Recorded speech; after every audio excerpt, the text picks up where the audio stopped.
사도행전 2장 세 번째 시간입니다. 43절에서 47절 말씀을 중심으로 증거하겠습니다. 성령 강림 이후에 사도들이 성령 세례를 받고 또 사도들의 말을 듣고 하나님께서 3,000명이나 더하는 그러한 믿는 자들을 세례 성령에 잠기게 하셨습니다. 그것이 곧 초대교회, 새 예루살렘, 초대교회, 예루살렘 교회의 출발입니다. 교회가 시작이 된 거죠. 그 후에 43절에 사도들을 통해서 많은 기사와 표적이 나타나고 있음을 기록하고 있습니다. 사도들을 통해서 많은 기사와 표적이 나타나는 것, 그것은 성령이 주시는 은사죠.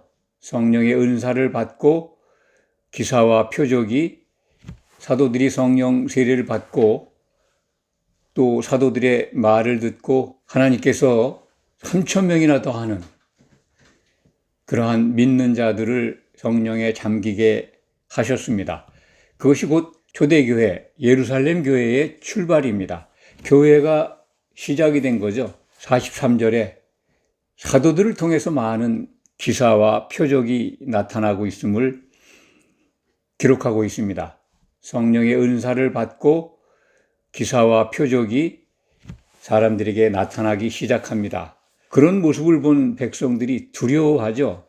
사실 두려워했을 것 같습니다. 3장에 가면 사도 베드로를 통해서 나타나는 병 고치는, 병이 낫는 표적이 등장합니다. 2장까지는 그러한 사도가 무슨 뭘 고쳤다든지 기적을 행했다든지 그런 내용은 없습니다. 그런데 이제 기록은 안 됐지만 과정에서 이 기록, 오늘 그 사도행전 2장 43절의 말씀을 보면 이미 나타나고 있었는데 구체적으로 한 사례가 등장하는 것은 사도행전 3장부터입니다. 본문 말씀을 보면 이 세상에 없는 유토피아 세계를 만나는 것 같습니다. 우리들의 꿈이죠. 이런 세계가 교회를 통해서 나타났으면 좋겠다 하는 것들입니다. 그것이 오늘 본문 말씀에 기록되어 있습니다. 제일 먼저 우리가 살펴볼 말씀은 44절이죠. 믿는 사람이 다 함께 있어 모든 물건을 서로 통용하고, 모든 물건을 서로 통용한다는 것, 내 것, 네 것이 없다는 거죠. 그렇게 살 수가 있을까? 물론 이건 참 유토피아적인 그런 세계의 내용입니다만 가능한 것 같습니다. 그것은 성령 세례에 푹 잠긴 그런 사람들의 마음이 어떻다 하는 것을 우리가 짐작할 수 있다면 우리는 이 말씀을 이해할 수 있습니다. 땅에 있는 것들에게 마음이 뺏기지 않는다 하는 것을 오늘 본문 말씀을 통해서 우리가 발견할 수 있는데, 사실 이 부분은 성령을 받은 분들의 그 경험이나 간증을 통해서도 우리는 접촉할 수가 있습니다. 자기 물건이 없이 서로 통용한다. 자기들의 재산과 소유를 팔아가지고 각 사람의 필요에 따라 나눠준다. 참 이거 가능한 일이 아니죠. 누구나 다 남한테 나눠주고 자비를 베풀고 그리고 이 출연을 해서 연보를 한다 하는 것들은 사실 자기가 갖고 있는 것 중에서 필요를 남겨놓고, 그것도 넉넉하게 남겨놓고 부분적으로 다른 사람들을 위해서 내놓는 거죠. 그런데 자기 게 없이 모든 걸 다 팔아서 그리고 그것을 각 사람의 필요에 따라 나눠준다? 이것은 정말 어떻게 보면 사회주의적 공산사회에서 있을 수 있는, 물론 온전하게 그게 이루어졌다면 유토피아를 만들겠지만 그렇지가 않죠. 공산주의도 공동생산, 공동분배라고 하는 그런 이념은 갖고 있습니다만 그 안에 더 들여다보면 더 많은 탐욕과 부패가, 불공정이 자유민주주의 사회보다도 더 심하죠. 빈익빈 부익부의 차이가 공산사회에서는 없어야 되는데 더 많이 나타났다. 그런 것들은 우리가 역사적 사실이고 오늘날 우리가 실질적으로 근세기에 경험한 내용들입니다. 자기 소유를 다 내놓고 팔아서 남에게 나눠준다. 이것이 우리들의 시각으로는 불가능하다 이렇게 생각할 수 있는 분도 있을 겁니다. 대부분 다 그런 것들이 가능할 수 있을까라고 하는 의심을 가질 수도 있습니다. 그런데 예수님이 자기를 부인하고 제 십자가를 지고 그리고 나를 따라오라고 한 그 말씀을 기억한다면 어느 정도 이해가 갈 거라고 봅니다. 자기 부인입니다. 자기 소유를 다 내놔서 남들한테 나눠준다. 분배해준다. 다 처분해서. 그러니까 내 것이 없다. 무소유라고 하는 말로 이것이 이해가 되는지는 모르겠습니다만 자기 부인 상태에 이르면 이렇게 땅에 있는 것에 대해서 소유욕을 집착해서 가지려고 하는 이런 것들에서 자유로워질 수 있다. 그렇게 생각합니다. 그러니까 온전하게 예수님의 생각으로 같아진다면 이런 부분이 일어날 수 있다. 특히 예수 그리스도를 향한 믿음을 갖고 성령 세례에 잠긴다면, 성령에 잠겨진다면 땅에 있는 것들보다 위로부터 받는 기쁨과 평화와 완벽한, 여기서는 뭐 순전한 마음이라고 표현되어 있는데 있었던 사실이고 이것은 기록자 누가를 통해서 신약교회의 성도들에게 알려주시는 하나님의 계획이 있었다라고 확신합니다. 그렇게 믿어야 합니다. 이런 것들이 어떻게 있었겠어? 라고 의심하면 안 됩니다. 그것은 성령에 잠긴 사람들이 그리스도의 생각으로 같아졌을 때 이렇게 온전하게 나타난다 하는 것을 일러주는 말씀이다. 그렇게 받아주시기 바랍니다. 46절 말씀을 보면 날마다 마음을 같이 했다. 마음을 같이 했다. 이 그리스도의 마음이 중심이죠. 그게 기준이죠. 우리가 어떻게 마음이 같아지겠습니까? 어느 기준으로? 성령이 주시는 그 마음을 기준으로 해서 같아지는 거죠. 그것은 정말 그 세계에 들어간 분들은 공감을 하고 이해를 하실 겁니다. 그리고 또 하나, 성전에 모이기를 힘썼다. 성전이 그 당시에는 예루살렘에서는 아마 많은 사람이 모일 수 있는 유일한 장소였지 않을까 그런 생각을 합니다. 성전 그 건물 안으로 들어갔다기보다는 성소가 있는 그 성전 앞뜰 광장이죠. 명절 때 온 천하 각국에서 유대인들이 명절을 새러 올라오는데 그런 사람들이 다 모여서 이 제사를 준비하는 그런 광장이니까 성령 세례를 받은 사도들이 그곳을 즐겨 찾았고 또 믿는 자들이 거기에 모여들어서 예루살렘 교회, 초대교회를 이루고 있다. 성전은 이미 예수님이 십자가를 지고 운명하실 때 성전의 휘장이 찢어졌습니다. 성전, 성소로서 하나님의 임재 공간으로서 그 효력이 다한 겁니다. 하나님이 안 계시죠. 휘장이 찢어졌다고 하는 것은 하나님이 계실 수가 없습니다. 거기 계시면 성소에 들어오는 사람들 다 죽습니다. 그렇기 때문에 성전 찢어진 의미를 우리가 이해한다면 하나님의 임재가 떠난 그냥 과거 제사를 드리던 성전, 그 의미밖에 없습니다. 이 성전은 그래서 떡을 떼는 장소, 성도들이 모여서, 사도들과 모여서 그 넓은 뜰에서 같이 떡을 뗀 겁니다. 이 집이 이 성전을 뜻하는 겁니다. 어떤 개인의 집이 아닙니다. 각자의 집도 아니고요. 함께 떡을 뗐으니까. 그래서 많은 사람들이 모여서 떡을 뗐다고 하는 건 뭐 떡이 어떻게 준비되어 있는지 모르지만 실질적으로 떡을 뗀 것, 음식을 먹은 것으로 우리는 오늘 본문 말씀을 이해합니다. 이것이 뭐 떡이 영적인 떡이다. 그러니까 말씀의 떡을 먹은 것이다. 이렇게 볼 수 있습니다만 이 집이라는 또 성전이라는 단어가 이 건물 성전을 의미하는 그 시에론이라고 하는 단어입니다. 그리고 영적 하나님의 임재가 하나님이 정말 영이신 하나님이 임재하는 공간의 성전은 이 나오스라는 언어로다가 신약성경은 표기를 합니다. 그렇기 때문에 오늘 본문의 이 성전은 건물 성전을 가리키는 언어다, 단어다. 건물 성전에 부속된 어떤 공간이죠. 거기에서 떡을 뗐다.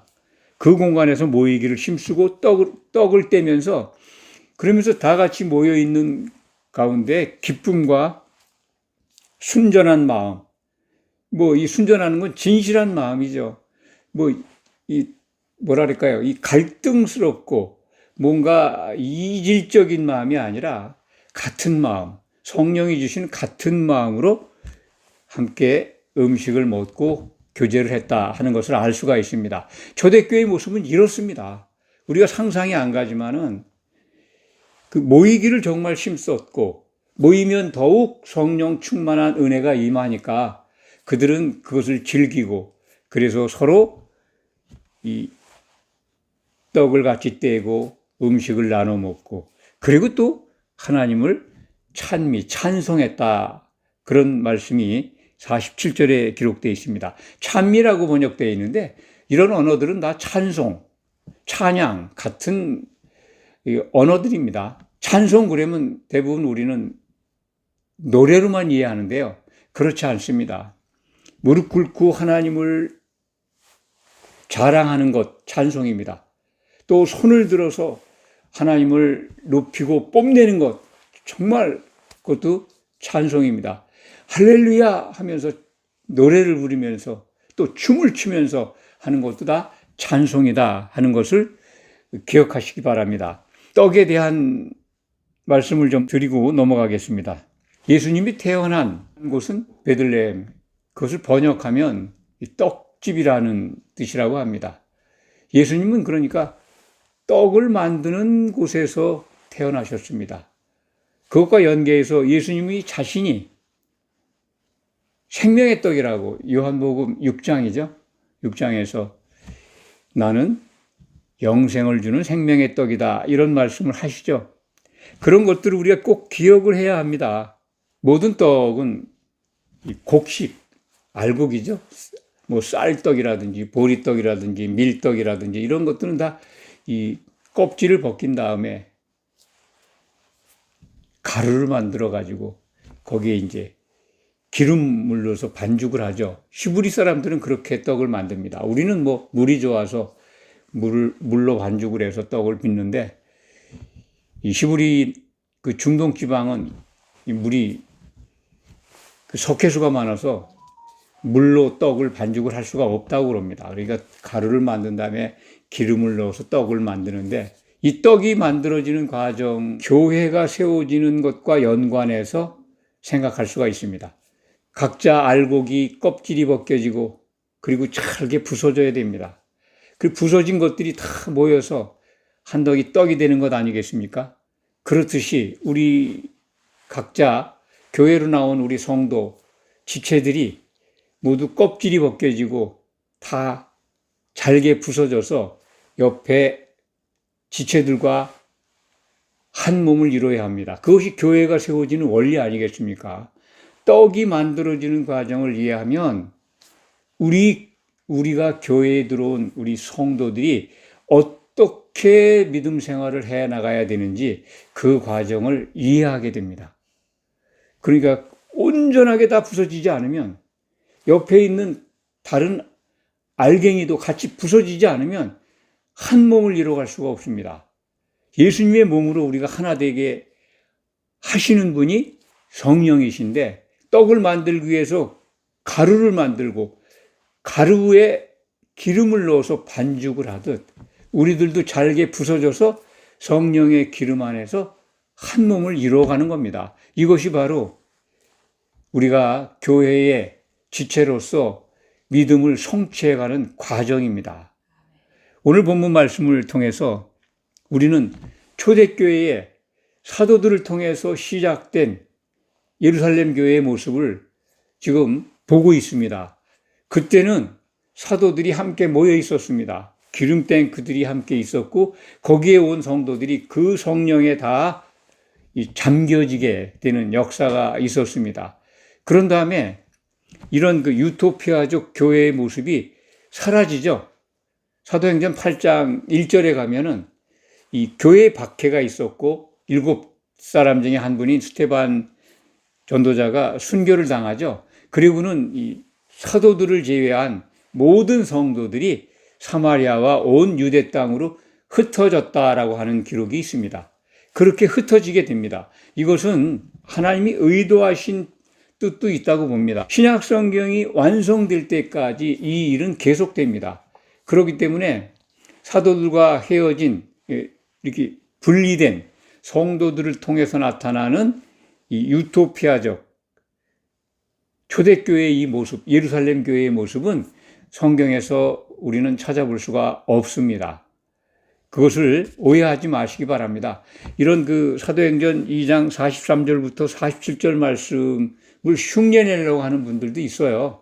그것이 성경에 기록되어 있는데 그게 왜 지금은 불가능할까? 그렇게 생각하는 분도 있는데 그런 생각을 갖는 건 좋습니다만 만약에 그런 것들을 우리가 경험할 수 있다면 그것은 주님이 오신 다음에 완성된 교회에서 이런 것들을 이해하고 완전하게 이해하고 경험하게 된다. 그런 말씀을 드립니다. 우리는 소망을 갖고 있습니다. 그것은 주님이 오시면 완전한 모습의 교회를 이루게 된다라고 하는 소망을 갖고 있습니다. 말씀을 정리합니다. 성전에 모이기를 힘쓴 사도들과 성도들, 믿는 자들, 그들은 성전뜰 노천에서 떡을 함께 떼는 카페에 모여 있었습니다. 요즘 용어로 해석을 하면 떡 카페가 이루어진 것이 아닌가. 그 가운데는 물론 떡만 있는 게 아니라 다른 음식들도 있었고 사도들이 전하는 말씀의 떡도 있었을 겁니다. 우리는 그렇게 예루살렘 성전 뜰에 있었던 노천에 있었던 카페, 거기서 떡을 떼는 게 아니라 우리에게는 정말 가까이 말씀의 떡이 주어져 있습니다. 그것이 무엇인가? 전에 말씀을 많이 드렸습니다. 우리에게 주어진 신약 성경입니다. 주님께서 사도들을 통해서 나눠주신 말씀의 떡입니다. 그 떡을 성도들과 함께 모이기를 힘쓰면서 함께 공유한다면 우리는 주님 오실 때 정말로 승리하는 자로서 할렐루야를 부르며 하나님을 찬송하게 될 겁니다. 기도하겠습니다.